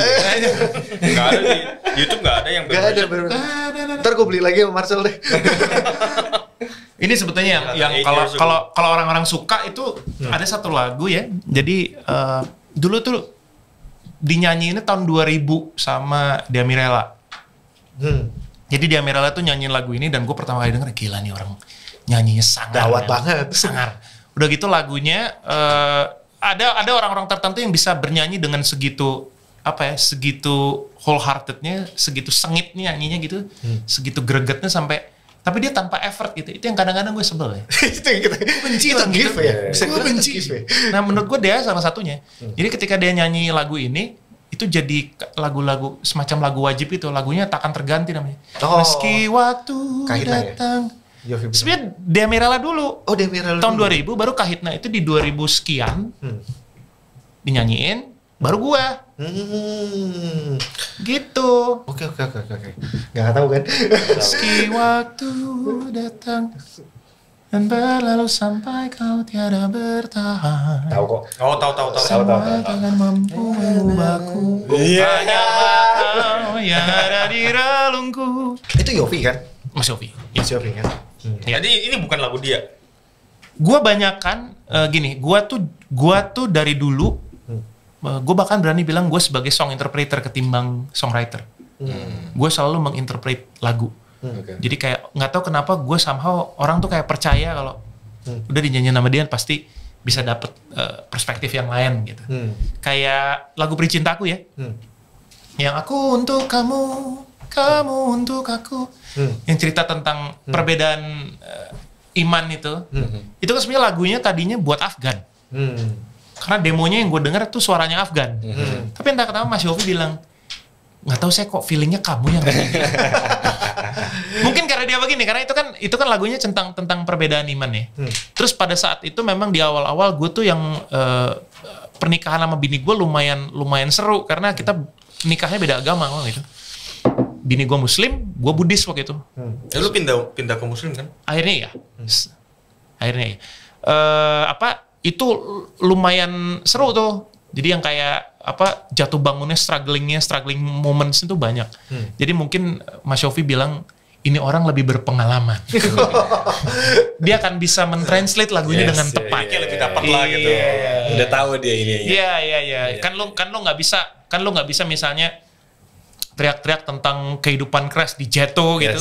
Tapi lo tinggalnya juga di misalnya di Enteng gitu, agak sulit loh. Iya kan? Nggak nyambung. Lo cerita tentang betapa kerasnya hidup di Warakas gitu. Tapi lo tinggal di Pondok Indah gitu. Iya benar, nggak mungkin. Berat. Iya kan? Agak sulit. Di sekolah duta lo tinggalnya mana sulit. Iya. Gitu. Oke, gua kasih pertanyaan misalnya. Pilih 2, salah satu ya. Aduh, apa nih? Oke. Depeche Mode, Kraftwerk. Depeche Mode. Depeche Mode. Depeche. Why? Depeche Mode entah kenapa mewakili banyak hal ya. Dave Gahan itu salah satu vokalis yang menurut gue sangat punya karakter. Jadi dia mau nyanyi dimanapun gue tahu kalau itu dia. Ya selain itu mungkin selain Depeche Mode juga gue bisa bilang Duran Duran dan A.H.A. itu salah satu yang menginspirasi. Karena dulu cita-cita gue orang mau cita-cita mau jadi apa. Gue pengen cita-cita gue apa coba? Jadi Simon Le Bon atau Morten Harket. Oke. Gue pengen bisa nyanyi kayak mereka gitu. Kita collab nanti ya. Waduh, gila, gue nangis sih. Nah, Dave Gahan itu Depeche Mode itu menurut gue dapat semuanya dari sisi kualitas vokal, karakter yang kuat, plus nuansa musiknya. Gue suka dark. Gue suka sesuatu yang agak gloomy, yang apa ya? Me too. Sebetulnya bit depresi karena tanpa orang tahu, sebetulnya gue sangat introvert. Untuk beberapa hal gue sangat introvert. Sebenarnya yang membuat gue ekstrovert adalah karena gue harus perform. Jadi lo bisa bayangin strugglingnya kalau tadi lo tanya tuh dari drummer jadi vokalis, gue tuh struggling di 2 tahun 3 tahun pertama. Ketika gue yang tadinya biasa main drum, selesai gue turun, gue hilang. Tiba-tiba gue harus di depan yang gue harus entertain orang, gue harus ngobrol, gue harus interact dengan orang, gue harus nyanyi, gue harus ngafalin lagu, gue harus menjadi leader dari band gue gitu. Kebayang lo? Banyak banget tugas gue pak. Tadinya gue doang yang main, udah selesai, lempar stick, cabut. Ternyata nggak bisa. Gue harus belajar. Nah itu mau nggak mau gue jadi extrovert. Makanya gue sekarang bisa bilang gue ambivert. Ambivert benar gue. Setelah manggung, wah extrovert. Begitu selesai, introvert gue cabut. Gue balik ke rumah, gue diam lagi di dalam rumah dengan segala macam tudung-tudung yang gue pakai di rumah. Oke, next. Dave Lombardo, Igor Cavalera. Dave Lombardo. Why? Menurut gue Dave Lombardo itu dia salah satu yang ya obviously dia drummer Slayer dan beberapa album yang dia main ya sebelum era Paul Bostaph itu gue suka ya kayak Seasons in the Abyss, South of Heaven, Raining Blood, album-album yang awal tuh gue suka semua dan dia punya sound yang menurut gue beda aja. Kalau Paul Bostaph ya metal biasa. Ya bukan berarti apa, tapi sound dia tuh lain, sound drum dia lain, ya, tuning drum dia lain, ya. Kalau Igor menurut gue, Sepultura zaman Igor itu gue sebetulnya berhenti di album Arise. Betul, sama gue juga. Arise. Dan kalau di misalnya ditanya, lo lebih milih mana Arise atau Beneath the Remains? Gue sebenarnya lebih suka Beneath the Remains. Menurut gue lebih brutal aja gitu. Open. Dan setelah itu Igor nggak kemana-mana. Dia cuman bikin project sama dia kan ada band kayak Live PA. Cavalera Conspiracy ya. Iya. Tapi dia sempat juga main di Fudge Tunnel. Iya. Band industrial. Fudge Tunnel. Terus dia juga bikin itu kayak Live PA. Dia ngedrum sama DJ. Sempat. Tapi dia nggak kemana-mana. Tapi kalau Dave Lombardo selepas dari Slayer, dia main sama Van Thomas, sama Mike Patton, lalu dia sempat bantuin Mr. Bungle, sekarang jadi drummer Mr. Bungle, dan terakhir kemungkinan dia masuk lagi jadi drummer Testament. Wah, Chuck Billy, barengan Chuck Billy dong. Alex jadi kemana-mana dia. Menurut gue dia diperlukan karena permainannya, karena tone-nya, gitu. Bukan hanya karena dia siapa, tapi dia kayak gimana ya, mungkin kayak drummer session khusus band-band metal gitu. Wah ini orang deh udah deh. Karena dia bisa main apa aja, bisa tiba-tiba dengan tone-nya dia confident sekali dengan cara dia main, itu yang gue suka sih di Lombardo. Oke. Next, Quincy Jones or David Foster? Quincy Jones. Why? Tapi bukan berarti gue nggak suka David Foster ya. Menurut gue David Foster, gue juga banyak lagu-lagu yang gue suka dari David Foster, bahkan gue dengerin sampai bisa gue repeat. Tapi gitu aja menurut gue. Ya udah gitu. Tapi kalau Quincy Jones tuh yang gue juga kagum dengan kejeniusan dia dan segala macam, bagaimana dia menempatkan orang-orang ya, memposisikan orang-orang. sampai Michael Jackson itu bisa diiringin sama Toto satu band gitu. Iya, itu gila banget itu. Kalau bukan Quincy Jones siapa yang bisa bawa tuh? Human Nature itu kan yang isinya kan ada Steve Lukather, ada Jeff Porcaro, ada. Iya bener. Oke, Michael Jackson or Prince? Anjir. Ini berat. Michael Jackson or Prince? Berat karena begini, di satu sisi gue lebih banyak dengerin Michael Jackson dan gak sebanyak lagu-lagu yang gue dengerin ketimbang dengerin Prince. Tapi gue secara orang pribadi gue sangat kagum sama Prince. Dia bisa 13 instrumen. Itu gila. Semua gitu ya. Tapi kalau gue bilang yang membesarkan gue Michael Jackson. Oke. Terakhir nih. Terakhir mulu ya. Banyak Gak pertanyaan. apa-apa, 3 lagi gak apa-apa. Terakhir mulu ya. Dea Mirella, Agnes Monica. Agnes Monica. Why? Banyak. Agnes Monica menurut gue dia punya ketahanan fisik dan mental yang nggak banyak orang punya. Ya, ketahanan fisik, ketahanan mental, dedikasi, kerja keras. Ya. Jadi kalau ada misalnya orang-orang yang berkata dia pakai ini, pakai itu, atau pakai channel ini, ya biarin lah. Karena pada akhirnya channel-channel itu nggak ada gunanya kalau dia nggak bisa konsisten. Pada akhirnya dia dia akan dengan jelas gitu, benar-benar apa istilahnya, distinktif gitu, jelas gitu. Kalau bukan karena kerja keras dan memang dedikasi dia, yang nggak akan jadi. Banyak kok kita lihat kan semua banyak fasilitas banyak dan segala-galanya nggak jadi apa-apa gitu. Setuju. Dan bukan juga kemudian mereka-mereka yang nggak punya fasilitas hanya dengan kerja keras saja juga bakal jadi sesuatu, nggak juga. Ada kok yang udah burn out duluan, udah capek. Akhirnya mereka patah hati sama musik dan akhirnya mereka ninggalin musik selamanya. Gitu. Tapi ini benar-benar menurut gue gabungan. Jadi keluarganya juga ngedukung, ya kan? Manajemennya juga mendukung, bisa mencarikan dia opportunities yang tepat buat dia, sesuai. Dan dianya juga gitu, kerja keras gitu.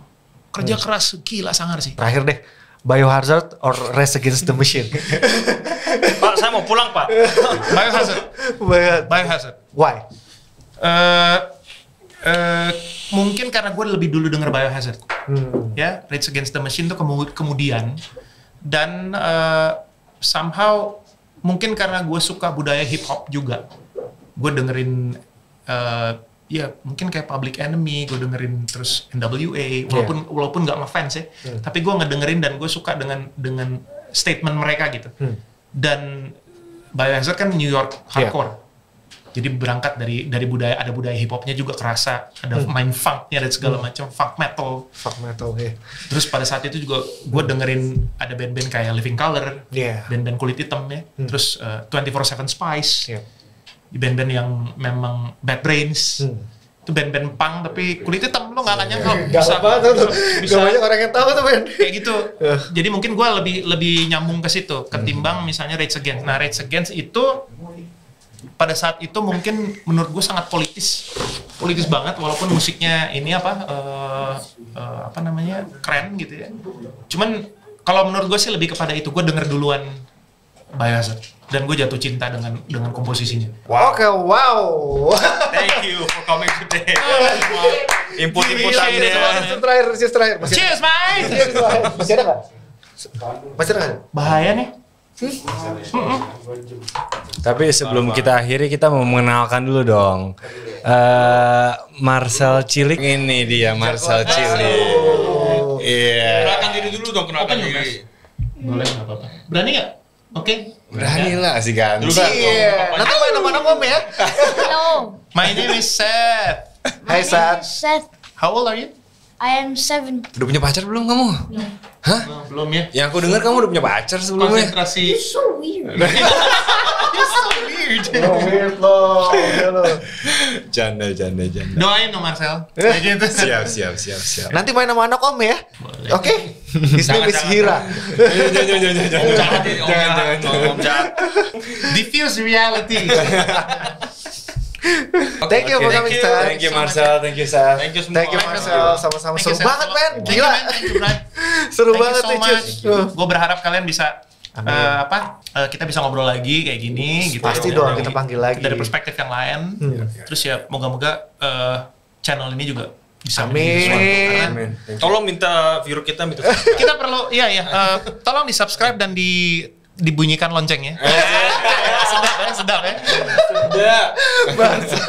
Kadang-kadang kita cuman perlu opsi. Opsi berpikir ya kok. Gue tidak pernah melihat orang-orang kita tuh sebagai 17 hours. sebagai orang-orang yang tidak mau belajar gitu. Tapi kadang-kadang nggak usah pengen pinter ya. Kadang-kadang mau berbuat baik aja kadang-kadang kita nggak tahu. Bukan karena nggak mau, tapi karena kita nggak tahu mau dari mana nih berbuat baik gitu. Padahal segampang itu ya. Padahal simple ya. Tapi nggak semua bisa loh, Sam. Kalau gue perhatiin, Iya, nggak gampang karena berbuat baik itu kadang-kadang perlu bantuan orang. Karena mereka yang nyediain medianya, kita yang menjalaninnya gitu. Salah satunya gini, ngobrol kayak gini. Ini kan bagi-bagi daripada ngendok di kepala kan, ngapain? Gak ada gunanya. Baperan terus ya. Baperan terus. Paling Benci benci buat warrior. Iya. Minimal kalau gue sakit kepala karena gue mikirin sistem gitu kan, dengan ngobrol sama kalian kan jadi, oh ternyata gue nggak gila sendirian. Ada yang gila lagi nih 3 orang. Ternyata Capek lo gila sendirian. capek bener. Aduh. Oke, thank you so much. No, pleasure man. Sama. Pleasure so much. Thank you so much. Seru banget.